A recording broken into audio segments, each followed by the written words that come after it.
Page 45, Persian Market. Another challenge piece. Oh, goody. We have a new symbol at the top of the page and a new term at the bottom of the page. So we'll cover those. The top of the page, it's called a flat sign. They show it what it looks like, huh? This means you take the note down a half step from where it's written in the music.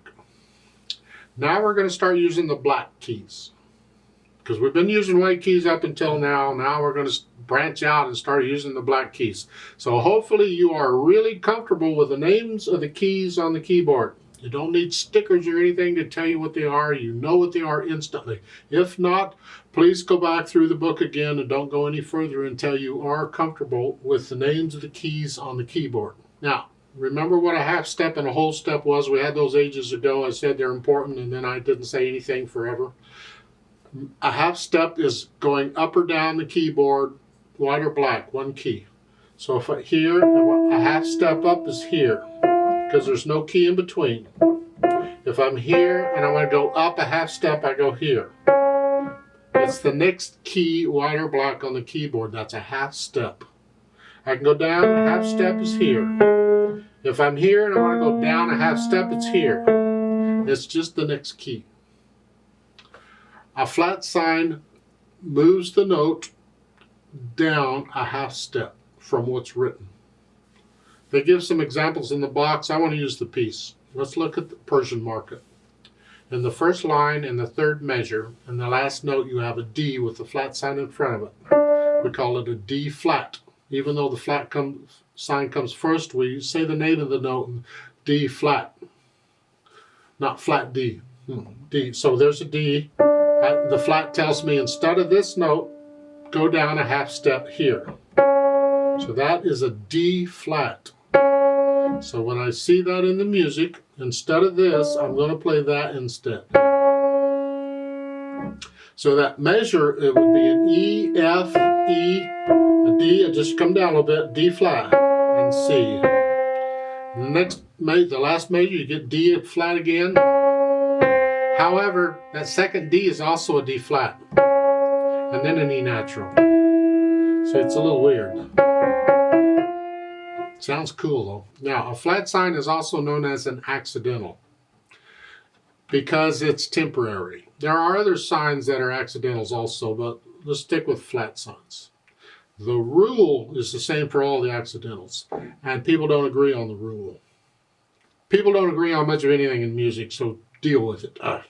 The first part of the rule is it applies from that point on for the rest of the measure, but only that measure.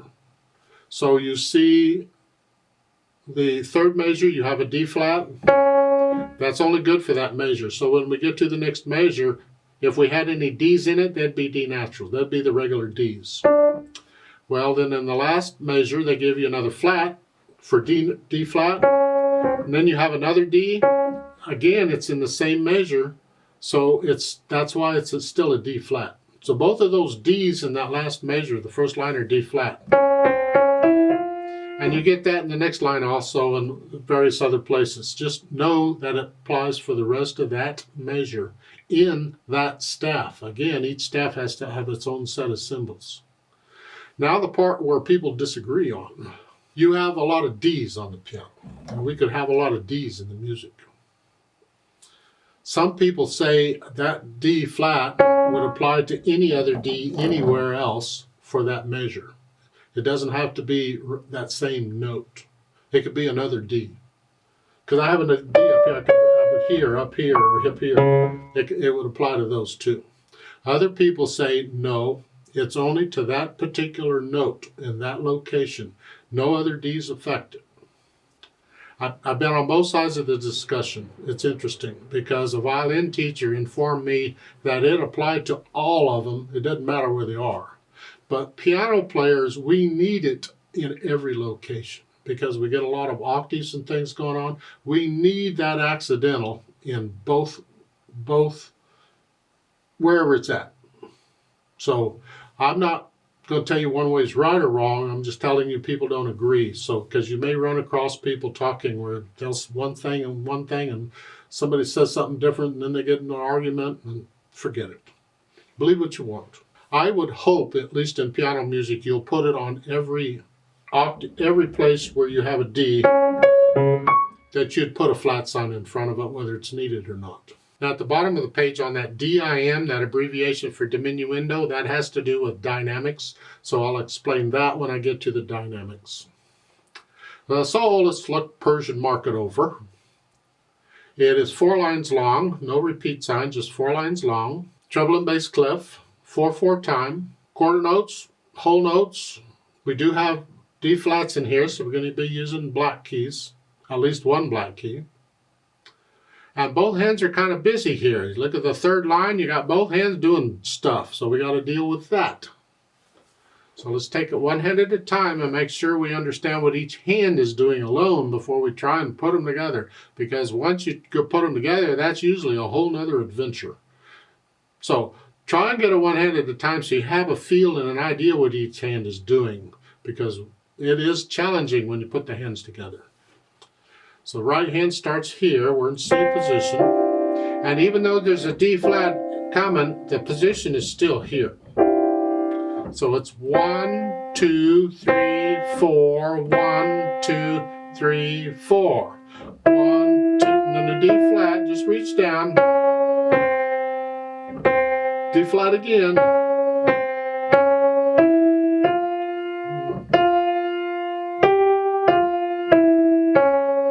With the idea? The second 2 lines are similar to the first 2 lines for the right hand.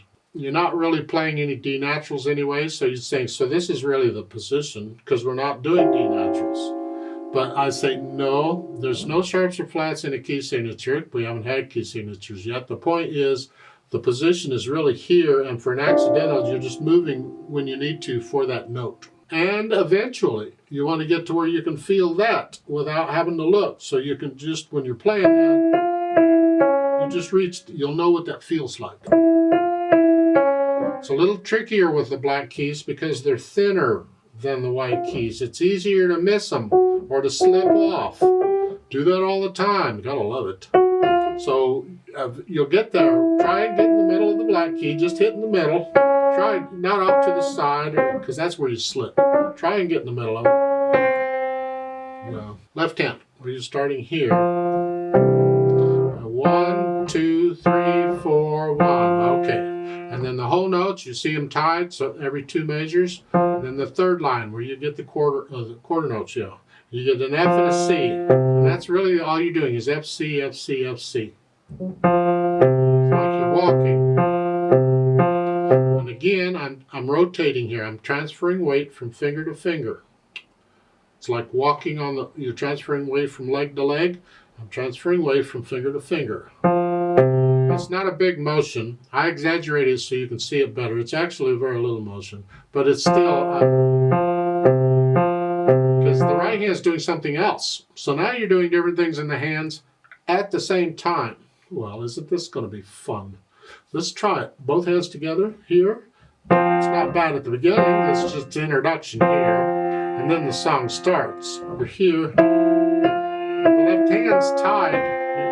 Now both hands. So the first 2 lines aren't too bad because the left hand's just got these whole notes and they're tied every 2 measures. But the third measure, now you got to do here and then here. Here and here, here. You may have to do that very slowly and deliberately for a while. Just that one measure. Here to here, here. I know it sounds wonderful, it's supposed to. Just go with it. Eventually you slowly speed it up until you're kind of comfortable with it. You're doing this, but here I'm transferring weight from that side. That's not bad because you're doing this, but then you're doing the other. And then the half note. So you work it out 1 measure at a time or whatever it takes so you can get the feeling of doing different things in the hands at the same time. Some people struggle with this. I did when I was little. It took me a while to get the idea of doing different things in the hands at the same time. Other people get it right off the bat. You know, it's really disgusting, but they do. So whatever it takes for you to get it, that's fine. Take your time. You could spend a while on just these last two lines because of the different things you're doing in the hands at the same time. Then once you have it, then we'll talk about the articulation. Well, they have the slurring, and you can kind of hear the sentences if you speed up the melody. So let's start with the third measure. The first two measures are just an introduction. The piece really starts on the third measure. It's here.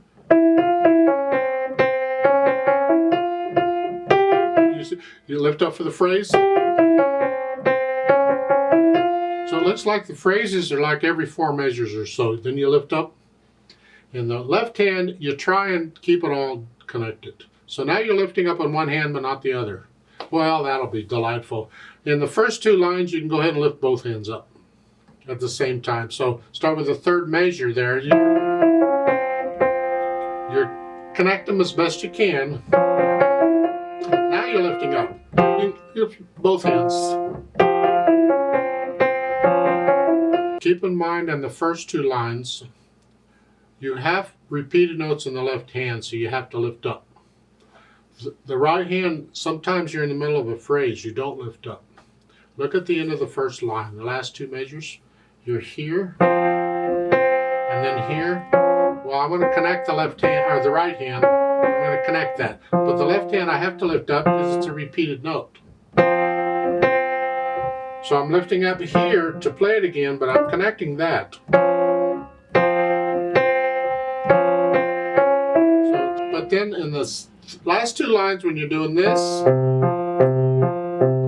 connect that. Regardless of lifting up in the right hand, no, connect the left hand. The end of the line, on the third line you're here. Well, I'm going to lift up here for the phrase, but I'm going to connect that. So I'm lifting up for the phrasing, but I'm connecting the left hand. Now, another thing we're doing where the hands have to be independent. And it's important. Don't lift up in the left hand just because you lift it up in the right. No, connect the left hand. Now, I know it's more difficult to do that, but I'm a mean teacher and it doesn't matter, so just do it. And once you have the articulation, then we can add the dynamics. That applies to the melody, and for once they only give you one, MF at the beginning. It's going to be the right hand. Even the first 2 measures, you know, all you're doing is this. It's the right hand. There's no real melody, so you could say it could be both hands. But I'm going to suggest that the right hand at the beginning is still partially melody. Treat it like melody. Keep the left hand soft. Here. And now we want the right hand. This is moderately loud, mezzo forte. The left hand soft.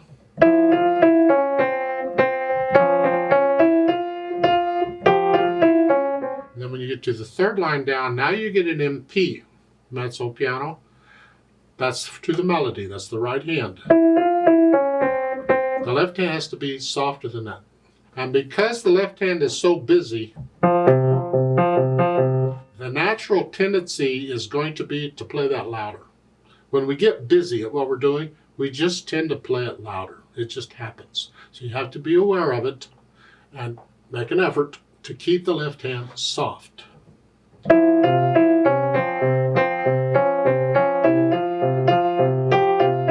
Keep this left hand soft.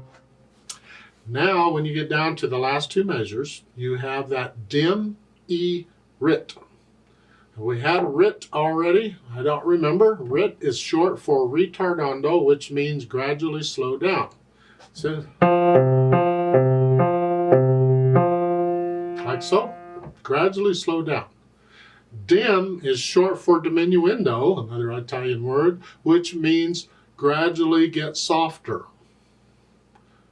But before, we've always been at one dynamic or another. It's like at the end of the second line, you're moderately loud. At the beginning of the third line, you're moderately soft immediately.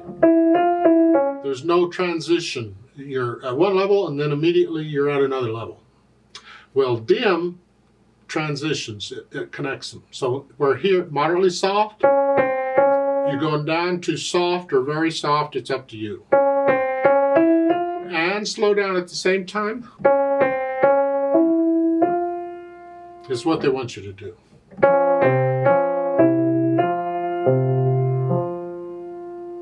That's what you'll see demi-writ a lot. And so diminuendo just means gradually get softer. Let's show a little bit of pedal for the introduction. I really disagree with that. The introduction is supposed to set the mood and the overall atmosphere of the piece. And all this pedal is going to do at the introduction is add a bunch of overtones.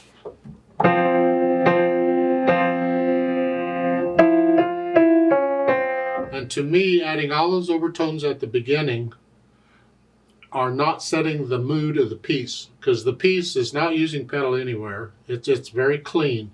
So I would encourage you, don't use pedal on this. Just leave it out. You don't need it. As far as the speed goes, well, how fast can you play it accurately? You pick the hardest part, wherever it is here. However fast you can play that accurately, don't go any faster than that. You don't have to go that fast. You can go slower. This doesn't give you any indication of how fast it should go. So it's up to you or your teacher, and they'll tell you.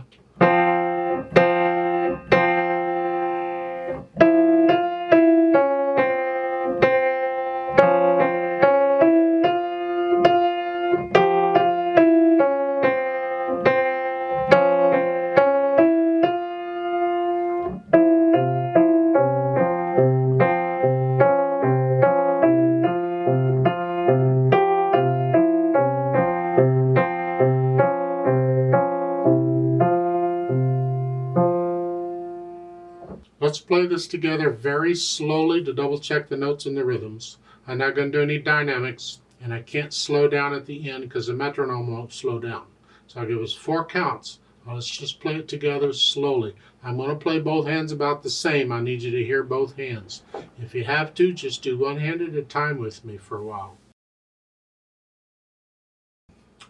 1, 2, ready, go. 1, 2. 2, 1, 2, 3, 4. 1, 2, 3, 4.